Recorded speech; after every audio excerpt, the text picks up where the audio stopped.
Welcome to Skill Diff, where we not only have differing opinions, but ultimately very different skill sets. Today, we're going to be talking through Call of Duty Champs, CS2 Roster changes, and MSI League of Legends going on right now. But first, Pat, how was your weekend? Oh, it was pretty good, man. I played some Death Stranding 2, finished it up this weekend. Absolutely fantastic game. I love a good game with a nice story. It's nice. It feels good. You got to feel it in the heart. Exactly. You got to feel it, and that game hits you right in the feels. Hey, well, if you're out there and you want a good game, apparently this one's the one you should hit.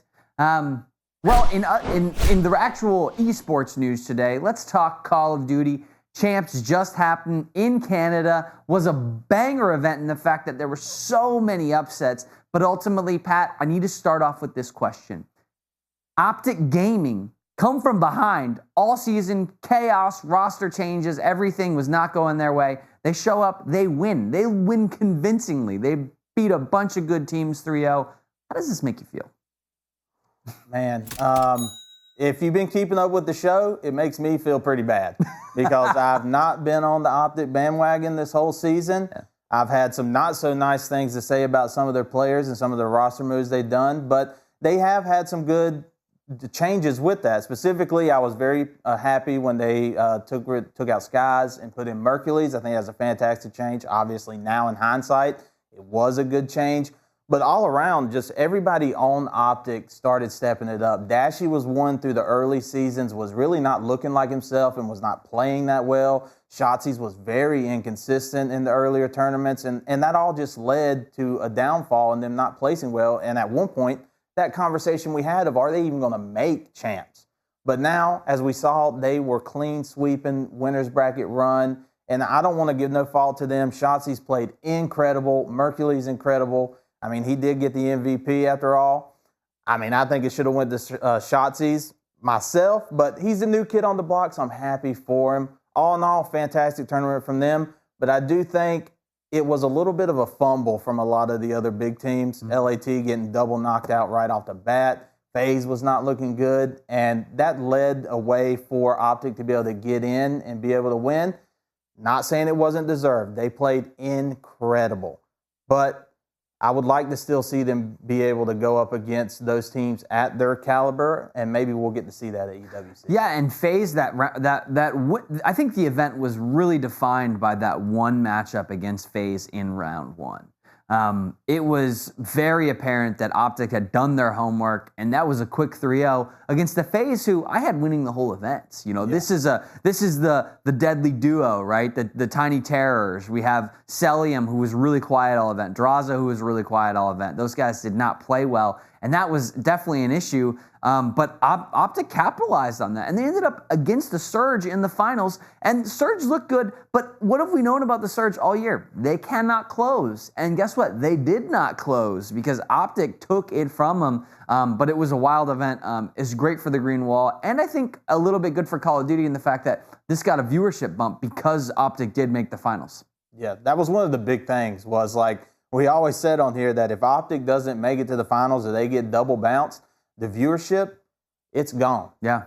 But we'll be able to see that again coming up. Now, obviously, we're going to have a little bit of a break here, but sure. The Esports World Cup is coming up, and we will be able to see these teams again, plus the added mixture of some Challengers teams in there. Sure. So do we think that with this time break, that now with these teams like LAT and Faze that kind of dropped the ball this tournament, are they going to be able to step up and make this a little bit of competition, or do we see Optic maybe doing it again at EWC? I think what is really, really interesting about this is the fact that I didn't think the teams were going to use the opportunity in front of them when they have 4 weeks to be able to practice and scrim. And one of the things that we did see Karma say on Twitter was the fact that Optic scrim partners were the Boston Breach, the Toronto Ultra, and the Surge. And those are their three kind of scrim buddies. And we saw all four of those teams improve immensely over that time, right? Where I don't know what Faze was doing. I don't know what 100 Thieves were doing. Maybe those two are scrimming each other, but maybe they're just scrimming. Maybe they're not going as hard in their scrims. I don't know who they're scrimming, right? They didn't publish it. They didn't release it. But ultimately, whatever they did didn't work, right? And so they're going to go back to the drawing board, and they're going to say, hey, Esports World Cup. By the way, bigger prize pool in some ways. So is Champs really Champs, right? Obviously, they're going to get the ring from Champs, and Optic's going to hold that. But I think a lot of how you end the season for the Esports World Cup is going to say a bunch about these teams, and I do think it is a wake-up call for 100 Thieves, for Faze, to be able to bounce back and say, hey, we were the shoo-ins. We were supposed to get first and second place. We were going to have, that grand finals matchup, and it didn't happen. And they have to just get something going. And we've seen that based off of what Optic and other teams have done and made that huge leap, like the Boston Breach. Faze and Leafs can do that. They can put themselves in that bucket and do that. So I don't know. What do you think? Yeah, I think it's like you said. I think it's going to be a good wake-up call, especially for LAT, because that was a double first-round bounce. And, it's always been known that these can sometimes show up. Sometimes they might throw a match. But even then, they usually, if they do happen to throw that first match, they'll usually have a lower bracket run. I mean, they did win 2 after all. So it's like, it's incredible that happened. And I think Scrap said on Twitter they just played bad, and I think that is a wake-up call for them. The same with Faze, because I think with the scrims, I think they probably did take it easy. They were probably feeling confident, feeling fine, as where these other teams that were in the 3, 4, 5th region were actually putting in that extra effort into it, and it shows. And so that's why I hope with EWC, which, it definitely is a bigger tournament, so not that it takes away from the champs. Like you said, they do still get the ring. So, like, that's not one to throw away. But if you come in to EWC and you just knock it out of the park, whether you're Faze, Ultra, LAT, whatever, I think that is definitely going to not matter more, but that's going to basically bring your confidence back up from that double bounce leading into Black Ops 7. Yeah, and I mean, EWC, like I said, $1.8 million prize pool. Like, it's bigger than champs. That's insane. Yeah, and so, like, that's an opportunity to really catch a bag to be able to go into next season, maybe have some more money for roster moves, things like that. So we'll see how that ends up impacting the overall end of the season based off of that last win. But obviously, Optic's now the #1 going into it since we saw what they did. So we'll see. I don't know. But in other news, we're going to switch gears. We're going to talk some Counter-Strike. Specifically, we've been watching the roster changes going on in Counter-Strike. And we haven't seen a ton of moves from our top 10 teams, but we have seen a lot of moves from the mid-pack, these bottom teams. We're talking teams that are ranked maybe 10 to 40. One of those is, and it's an important one, it's a big name in the Counter-Strike, Virtus Pro. Haven't been amazing this year, need to do something, but they add Perfecto. And they add Perfecto with the addition of Electronic, who's been on that roster, who's been very passionate and very vocal this season about how they have not performed and they've been upset with their teammates. And the word on the street is that Perfecto joining this roster is really a stabilizer because they thought it might blow up from the inside out. They might get rid of Electronic completely and try and refresh and rebrand and do all the stuff, find a new player, find the new star. But ultimately, for you, Pat, do you think this gives them a good enough upgrade to be able to say, hey, maybe they might be able to work their way into the top 10? That's kind of an interesting one because in these past couple tournaments from the Major to DreamHack, I feel like Virtus Pro has been doing predominantly pretty well. They had a pretty good runs in the early stages going undefeated, and they were looking pretty dominant. It kind of fell apart there in the end. So the addition of Perfecto here is, I think it will give them, it's hard to say right now, but looking right now, like, I think it will maybe give them a slight boost, but it's one of those things where I don't see this addition being able to compete with the likes of Mouse, Falcons, or especially like Vitality. And that's where you really get into it because, like, if you can't break down this like top 4 to 5 teams in Counter-Strike, like there really is no chance. Like, sure, maybe you bump your position from 12th to 7th. But is that good enough? Is that going to be good enough for the players themselves or for the org? Because at the end of the day, unfortunately, winning is all that matters. And people are spending money. You got Falcons throwing the bag at all sorts of players to be able to win. And, like, maybe that's not necessarily the answer. There's a lot of talent that gets brought up for a lot cheaper price that can perform itself. And I think this duo, since they played before, I think this will give them that little bit of slight edge. But I don't think they're going to be able to compete with the likes of Vitality. Yeah, it seems a little bit buddy-buddy, right? In 2001, it's when Perfecto and Electronic and Simple won a major under Na'Vi, right? So we have the Simple buff on there. But it's weird, Perfecto and Electronic obviously have a relationship because of that. They played on a bunch of teams before. But it seems like, hey, buddy, come over here and hang out. Let's relive the glory days. We're like, the glory days are gone. Like, we're in a new age of Counter-Strike. We're in a new world of Counter-Strike. Simple is not on your team unless they're going to pick up Simple, which is unlikely. Very, very unlikely. Navi's probably not going to release him for a little. Oh, even Falcons probably can't afford Agreed. that. Yeah. So it seems a little buddy to me, but I don't know. We'll see. The next tournament coming up. I don't know. Hindsight has proven us wrong 100 times on this show. That's so right. Who knows? But speaking of another team that's been going through some turbulence and a lot of changes and loans going out, we got Faze. Had the little simple loan going on in the tournament. They did okay. Sure. But that's not what we're talking about. We're going to be talking about a little bit of YouTube clickbait, everybody's favorite thing. So they released a video saying, "Thank you, Rain." And everybody thought, well, Rain's gone. He's quitting. He's leaving the team. He's getting benched, whatever it is he's doing, family man. Nope. It's not. It's just an appreciation video, and he's still here, and he's still going to be playing for Faze. So basically the question is how do we feel about this? Like, this was extremely misleading in a time full of roster moves. Yeah. I get the vibe that Faze, specifically with the Simple pickup, because this is my personal opinion, doesn't have to be your opinion, but Simple was easily the worst team on Faze in this last event. I think they might do better with a Brokey. They might do better with a Dexter. They might, any Opper that can actually hit a shot, they win with. But what's great about them is they were in the news a lot, right? They were the front line. Simple is the first person that everyone's looking at, and he has a Faze jersey on, right? So they're selling tickets on that. This seems a little bit on brand for Faze, where they're just working the business side, right? How can we get more impressions, more clicks, more views? Rain leans into it and he says, I'm going to be done in the next 5 years, but I want to get some more clicks and impressions for the brand right now. And that makes sense. I think this Faze roster is in desperate need of an Opper that needs to be able to absolutely slay, right? It needs to be a Monacy Opper for them to be able to compete with Vitality and Falcons and Mouse, right? And I don't even know if there's one in the market right now. I think Dexter's probably the one that shines for me as maybe the best, but I don't, unless there's a secret out there in one of these academy rosters that we don't know about that's going to come to fame. But it is interesting that they have taken this approach and they chose this path, but it's very on brand for Faze. They're looking for views and they're looking for interactions. So, yeah, to me, it's just typical YouTube algorithm gain and just getting all the impressions. And it's not like they haven't had enough. Like you said, Simple really drew in the attention for them, drew in the most viewers, besides like the finals and stuff. Like, he was the name. And if they would have made it to the finals, who knows what that peak number would have been. Yeah. Could have been 2 times for all we know. And yeah, it's kind of funny because Rain leaning into it, and there's been talks in the past, community likes to speak of potentially he needs to be replaced. But like you said, I think Dexter would definitely be a potential good pickup because in his last tournament that he played with on the Falcons before they picked up Monacy, he slayed out.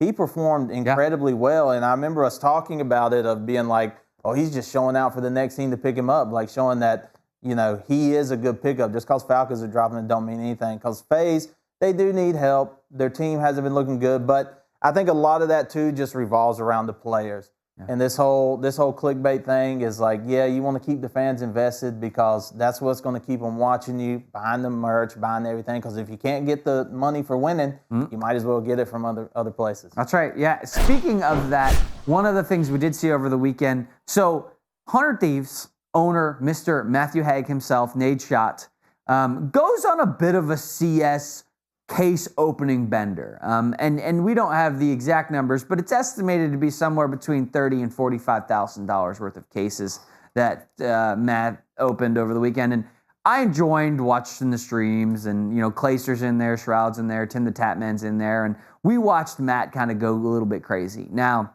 this is interesting for a lot of different reasons because in the last maybe 24 hours of opening cases, he opened 7 golds.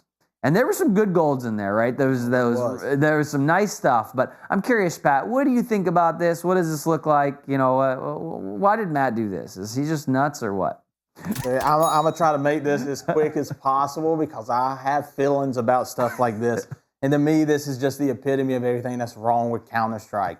It takes away the emphasis of the actual game in him playing the game. If we look back to him playing Valorant, it wasn't about what skins he bought in the thing or whatever. It was about him trying to achieve Immortal and Radiant.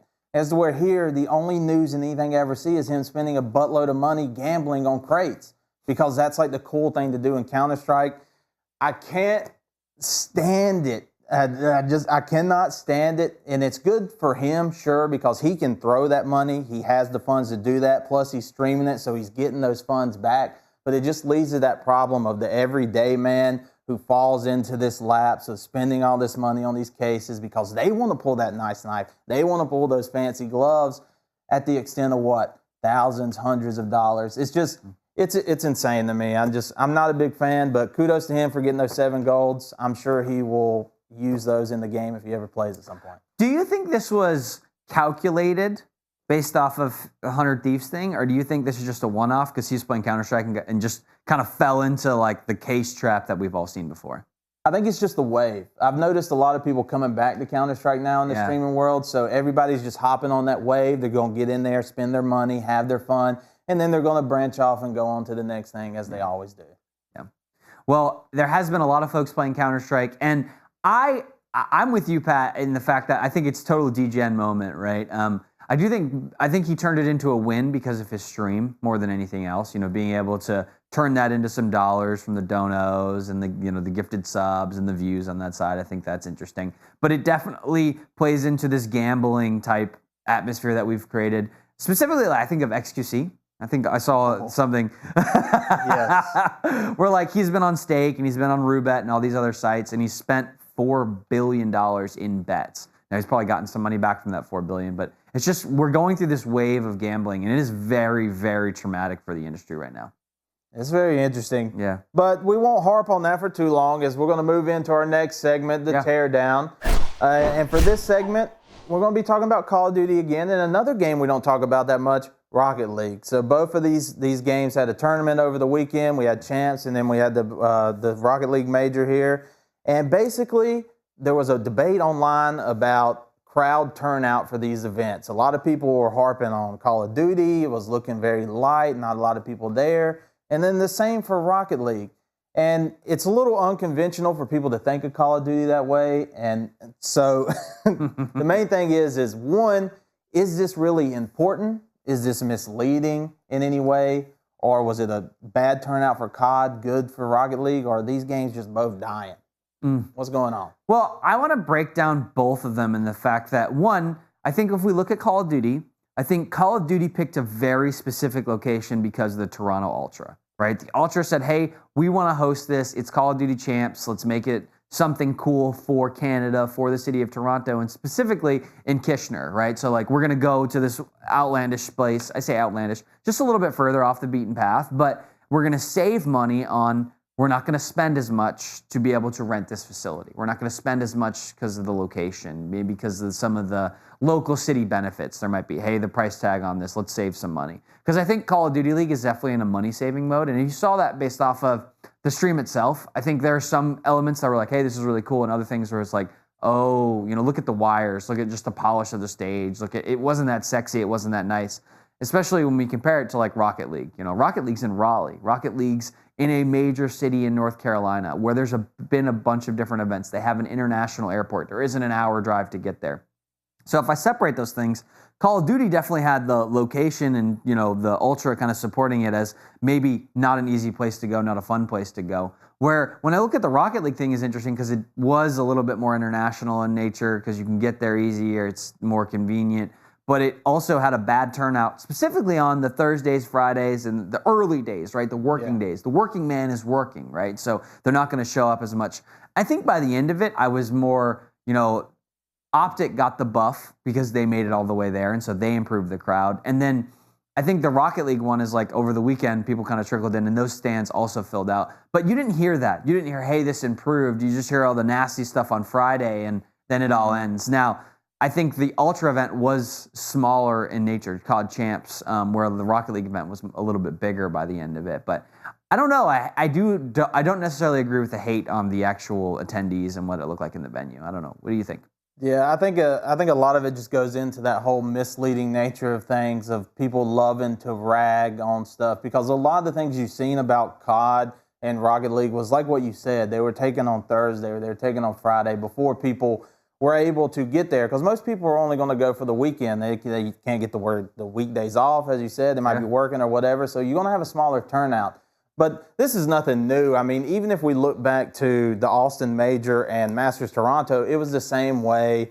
You had the Counter-Strike elitist people posting misleading photos of Toronto viewership for Valorant and saying, look at this dead game. I think there's a small minority of people online that make a loud noise about viewership because it doesn't really matter. I think COD brought in at its peak like 360,000 viewerships. It was the most watched Call of Duty final champion in all time. So that, like, we broke records on the final itself online. It's just the venue. I think that one's just a location thing. Yeah, the location definitely leads to probably not as many people being able to go, but it's like the numbers don't necessarily matter that much. That's huge for Call of Duty. It's the most they've ever gotten. Sure, we can maybe attribute that to Optic bringing that, and if they weren't there, maybe it would have been lower. But still, that's still impressive. And the same can be said for Rocket League. It's like that's a game that's been around for a long time too, that has its following. It's easier to follow. It's just soccer with cars, and it has that turnout too of people coming at the weekend. People are going to watch online. If the games are exciting, people are going to show up. And the games, they're healthy. They're thriving. Sure, they're not Counter-Strike levels, but they're doing just fine. Well, and the opposite could be true for Rocket League.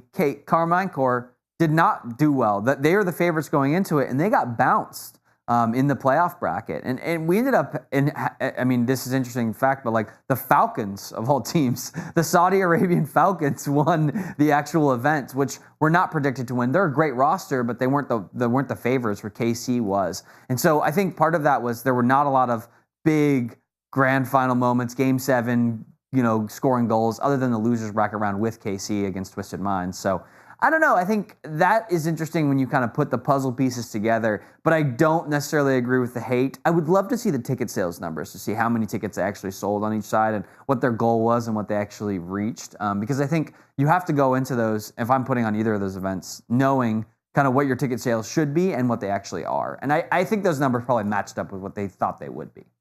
Yeah, I think it did. I think it did perfectly fine, and I think Call of Duty, as much of an esport it is, it's perfectly in a fine spot. The community obviously has all of its own thoughts about the game and how it should be, but based on those numbers, it seems like people are still watching. Maybe Activision can tune up their production a little bit because it was a little rocky with the online stuff, but they're doing just fine, both Rocket League and Call of Duty. Yeah, in other news, we're going to jump to a different game that we don't normally discuss as much, but it is a Riot game, and it is the biggest one in the world, League of Legends. We had the MSI play-ins go on last night. I'm going to be honest with you. It was 11:30, and I have a newborn baby, and I fell asleep watching, because it went to Game 5, GAM versus G2, to see who was going to make it as that second team into the MSI playoffs. Was a banger series, awesome. Some standout players, some amazing moments, but ultimately it ended at 1 o'clock in the morning. Pat, how does that happen? Dude, I don't know, and we're talking about Riot here, so my guess is always something technical probably was messing up as per usual that delayed it. But also, yeah, of course it did go to distance, and league games can last anywhere from 20 to 25 minutes, upwards to 45 plus minutes, depending on how the teams played. And we started to see that, especially in game number 5, where each team is the final game. Nobody's wanting to make a mistake. So we're really playing that long con game of we're just farming, don't want to make mistakes. And it was a fantastic game. G2 and GAM, they really showed out. And Caps was looking phenomenal. Really I noticed one play he made in mid lane where he was getting jumped on when he was on Annie, and he just had this perfect stun ult to stay alive. It's like little things like that are what elevate teams. It's things that Faker does so well, is what he's known for besides just his mechanical skill. And all in all, it's fantastic. But yeah, 1 a.m. on a Sunday, no. They're lucky I was awake playing Death Stranding, so I was able to see it. There you go. Most people probably weren't. Yeah, I mean, it started at 7 p.m. The Call of Duty Major had actually ended at that, not the Major, Champs had ended, and so I was just jumping over and watching some League of Legends. And I got through Game 4, and then it was just too much. On a Sunday, it's just, I think that it's ill-timed because you could have started that match 2 hours, 3 hours earlier. And I'm sure somebody somewhere is making that decision, but ultimately it is interesting that they decided to do that because that's a live event. Like, there are people in the stands till 1 a.m. watching that event. And I'm sure some of them are falling asleep, especially in the laning phase when we're like waiting for the big fight, right? Oh, yeah, dude. It's literally insane how long that took and how late we had to stay up on a Sunday of all days. It's Monday. It's a working day. Yeah. There's a lot of stuff to do today. But speaking on a lot of stuff to do, we're going to talk a little bit more roster changes with Counter-Strike. We spoke about VP earlier in the show, but now we're going to talk about the bigger one, so to say. And it's that Falcons, they dropped Magix, and they picked up Kaisuke, the new talent, never played in a Tier 1 event here. Yeah. Paid a lot of money for him. Yep. It's kind of a big deal, but is this really going to change the outcome of the Falcons season here? This is like the same conversation for me with Mercules and the fact that like he may be good. Like we've seen him do great things on the COD side, but this could be a huge upgrade for this Falcons roster. I'm not a believer in Magix. So like Magic not being there is a great drop in my opinion. I think that was the person that was the bottom of the barrel for the Falcons. This is an upcoming star. It's an upcoming star that wanted to play with Nico and m0NESY, so we've got some vibes there, right? I will be very intrigued to see how he does. He does seem like he's a donk level talent. And if he's a donk level talent on that lurker role, like I think of Jimmy with Mouse, like somebody that literally almost always wins that 1v1 and sometimes wins the 1v2 when like two people are kind of lurking on the other site. And if he is that kind of player for them, they will be undefeatable. Like if he does those moments that Jimmy has, and the only reason Mouse is winning a lot of their rounds is because of Jimmy is kind of anchoring that spot. So if he can do that, and I saw a graphic, and he's probably played on Face It in the last couple days like 50 matches and has won like 35 of the 50. So he's got a crazy solo queue. He's clearly grinding. He wants it really bad, which shows the donk vibes for it. But we'll see. Maybe he doesn't fill the role. Maybe he's unproven ultimately is what I'm saying. Like we don't know if he's going to do it, but I think he could. He's got the ceiling. He's there. He's showing the signs of somebody who wants it really bad. What do you think? Oh, yeah. I mean, I'm pretty much around in the same boat because he's been unproven and he hasn't played any Tier 1 events, but the stats show incredible talent, and maybe that's what the Falcons need because Magix, would like to rag on him, and a lot of times with his lurking, his timings were off, decision-making were kind of questionable at times, but he had his moments in the sun, and when he did good, Falcons did good. And they didn't have to carry him. But the same can be said about Nico. I mean, Nico is on and off constantly. And the thing is like, if we look at the Austin Major, they did incredibly terrible. And one of the reasons was m0NESY, the talent that they had just paid for, was not performing very well. And they tried to brush that off as, they were changing schedules and had to wake up early and stuff like that. But it shows that if certain players on the team fall short, the team falls short. So this addition, maybe it will be great. If he is donk level, I don't see a world where it doesn't benefit the Falcons somehow. It then just comes down to teamwork because what Vitality has that a lot of the other teams don't have is they have really good teamwork and execution of how they defend sites and attack sites and the use of their utility. So if they can all mesh well and do that well, yeah, the Falcons is going to be a team to fear. And if I was Vitality, I might be a little bit nervous. Hey, well, you said it here first. We're going to be able to see in a couple weeks here when that first event comes up. So let's go to our next segment, buy and sell.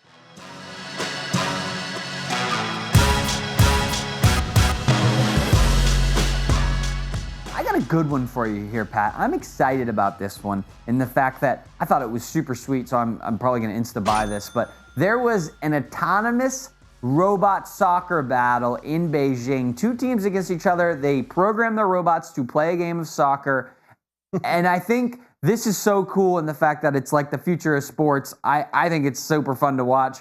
I don't think it's going to take over in the fact that it's like all of sports, but I do think watching robots compete against each other could be something really, really cool, and ultimately gets to a point where it's almost a perfect game because bots versus bots is amazing. Maybe you throw one human in there just for funs and kicks and giggles. But I'm buying this. I think it's cool. What do you think?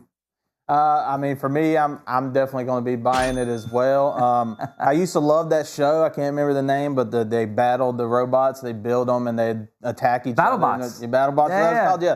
Fantastic. So seeing this it was fun. It's gimmicky, and if they can improve the robots as time goes on, I mean, I think it could be very entertaining. Yeah. With Yeah. I also think there's a cool STEM component of programming a robot to beat the other robot is just so cool. Like I think there's a lot of things that kids will learn in this environment. It does teach a whole lot, and that's always good. Education is important, kids. There you go. Go ahead. So you know what's not important? I'm just kidding. The General Lee. Any of you younger audiences know about that? All right, Dukes of Hazzard. All right, so anyway, they did the stunt that was in the show of the jumping over the fountain, and the showrunners had talked about how they joked about if this was like possible or whatever, but hey, we're doing it. And they did it. Months of preparation, General Lee car, they go and jump the fountain. They do. And they had a pretty big turnout. They did. It might have been bigger than the COD Champs. It's kind of crazy. How do we feel about this? I think it was sweet. I'm buying it all day long. I think we should do more fun things in different cities, recreating our history. But it's super fun that the city approved it, and then all the folks came out, and that they actually were able to jump it. And all the clips are awesome. The fact that you just kind of get to relive this moment of a car jumping over a waterfall, being destroyed when it's landing, and everyone being safe in the process. So I'm buying it. Yep, I'm buying it also because it is just good fun. It's one of those things of cars, cool, speed, cool, jumps, awesome. And the crash landing, fantastic. You know, things like that are just what we as humans, we love to thrive on. That's right, that's right. Next one I got for you, Mongo. He is a guy in some boiling water right now because of some actions that he took at Burial Cart. Got a little bit too drunk, did some dumb stuff. But it's been impacting a lot of areas of his life. He's been banned from a couple of different tournaments. He got dropped by Cloud9. Now he's actually banned on Twitch for the exact same thing, the one action that took it. Pat, you buying or selling this ban? So where we buy him would be justified, sell him would be too harsh? You can justify it in whatever way you want on the back end. I don't care. Well, I'll sell it on the pretense of I think that banning him on Twitch was probably an unnecessary step. I think what he did was stupid, and he deserves the repercussions that he paid because through all the noise that everybody talks online, he is a grown man. He made those decisions, and now he's paying for them. It's just as simple as that. Yeah. Do you think it's a little just over the top on the punishment? I think it's just like, I think he's already got kicked off the team. He's already pretty much lost everything. Like a 3-day to week ban on Twitch.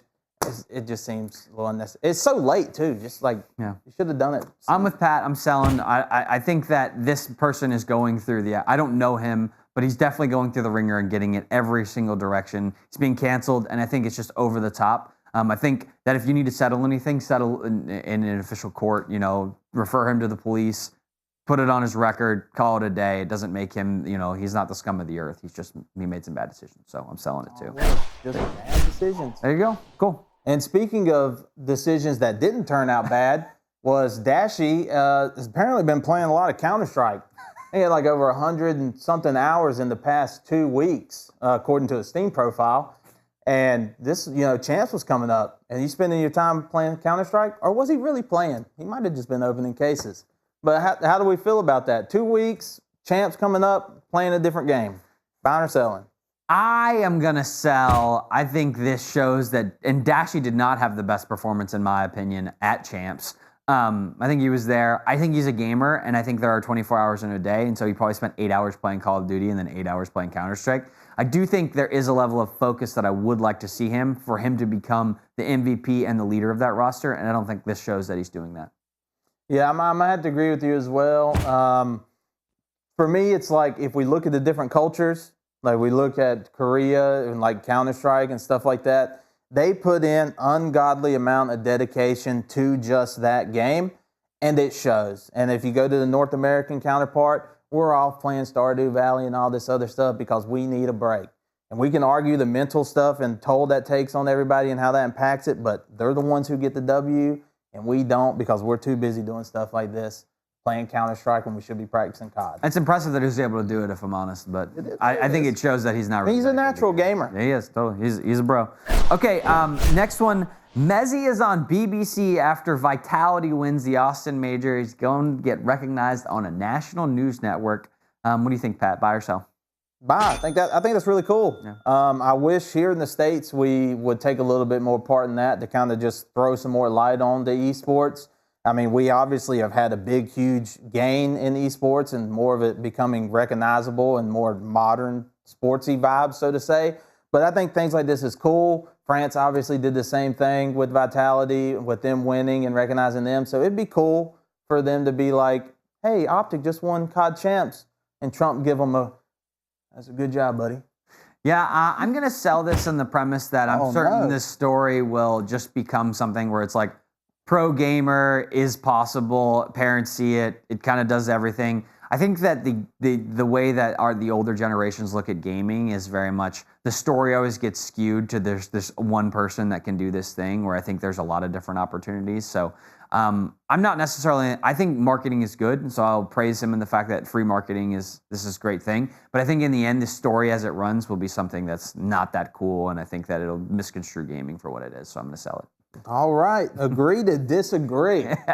But let's see if we can agree on this one. Fortnite ban hammer. Okay, there's a lawsuit, and Fortnite actually won. For a cheater in Fortnite, he has to pay like $175,000, and a bunch of stuff is getting donated to like charities, and he can never play Fortnite again, obviously. But this is like a huge landmark thing of a company going after cheaters in the court of law and being successful. Does this deter cheaters? Was this too much of a penalty for this man? You know, it's funny because we just talked about Mongo and does the punishment fit the crime? For me, cheating is the ultimate offense, so I am absolutely throw the hammer at them. Make sure we do that. Attack cheating companies directly. I think there should be a lawsuit from every publisher against any company that releases any kind of cheat or hack to their game that influences the integrity of competitive play. I'm a big fan of let's throw absolutely everything we can to try and stop hackers. If you know a hacker, if you've hacked yourself, I hate you. I hope you die. Yeah, mine's about as well. I agree. Because this was, I didn't clarify, it was a tournament, so it was stakes on the line. It wasn't just like casual free play cheating. So, but anyway, yeah, I think this is a mark that we will have to take, because cheaters they're not going to stop just because you ban their account or shut down a website. They're just going to keep bringing it back. Yep. Okay, last one for us. Overdrive. This is a Twitter account.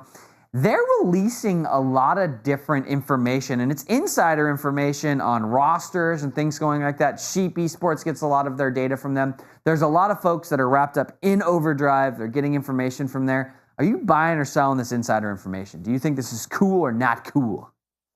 From the outside perspective, like me, it would be a buy, because I like getting that insider information. And this isn't nothing new to anything. This goes on in regular sports. This goes on in politics. This goes on in anything. People are always trying to get the inside scoop, and some people in the organizations are letting it out and talking to people. I think the only time it becomes a problem is if you are doing something illegal or being invasive in terms of giving you information. But if a guy just tells you the insider information, share it. Yeah, I'm with you. I'm going to buy this. I think I think there's always going to be people that have that insider information. I think the news is important. You need to be able to see this stuff and talk about it. It just has to be at a point where you can talk about it. And I don't think it's stepping over a line. I think it is annoying for certain folks because they don't necessarily want the information to get out. But that's because they have, an outcome wrapped up in their personal desires within the information. So it getting out doesn't help them, it hurts them. And so probably annoying for those folks, but I'm down with it. I think we should talk about all the different things that are happening in the industry. So I'm down. Down. Well, that's been Buy or Sell, and this has been Skill Diff. Thanks for joining us here today. It's been a fun episode. We'll be back next week talking about the same stuff in a different way, but we hope you come and see us. Go ahead and like, comment, and subscribe so that Pat can go get some Chipotle. That's important. It's got to happen down there. No queso. The man needs a bowl, okay? But thanks for joining us here today, and have a great weekend. We'll see you next week.